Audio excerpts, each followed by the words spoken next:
Hi everyone, আমার নাম নিকিতা। আমি চলে এসেছি নতুন একটা ভিডিও নিয়ে।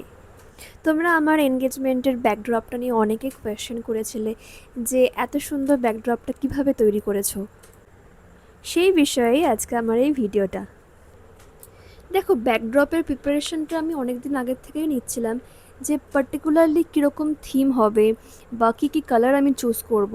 আমি অনেক ভিডিওস দেখেছি, অনেক আমি পিকচার দেখেছি, বাট আমি চেয়েছিলাম একটা ইউনিক কিছু হোক। কাপড়ের রং কীরকম হবে, ফুলগুলোর রং কীরকম হবে, এই পুরো বিষয়টা আমাকে অনেক আগে থেকেই যিনি ডেকোরেশনটা পুরোটা করেছেন তাকে ইনফর্ম করতে হয়েছে।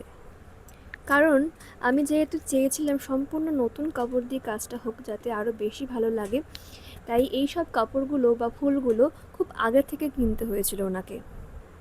দাদারা একদম ব্যাগ পুটলি বেঁধে কাপড় টাপড় নিয়ে এত সুন্দর সুন্দর কিউট কিউট ফুলগুলো নিয়ে চলে এসেছিলেন আমার সেই স্বপ্নের ডেকোরেশনটা করার জন্য।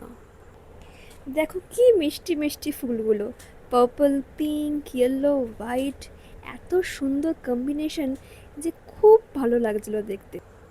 যেন এই কাজটা বড্ড ধৈর্যের।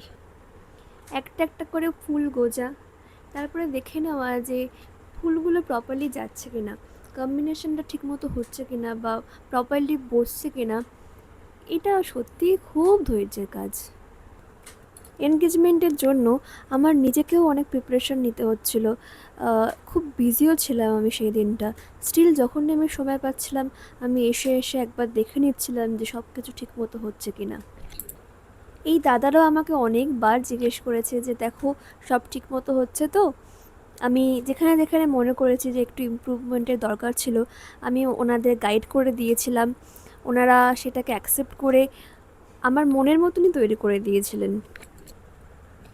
এইভাবেই সেজে উঠেছিল একটা ফাঁকা জায়গা থেকে আমার ওই স্পেশাল দিনটার জন্য এত স্পেশাল একটা ব্যাকড্রপ অ্যান্ড একটা স্টেজ। কি দারুণ লাগছে না? আমারও খুব পছন্দ হয়েছে। ভিডিওটা ভালো লাগলে লাইক, শেয়ার, কমেন্ট করতে কিন্তু ভুলো না। টাটা।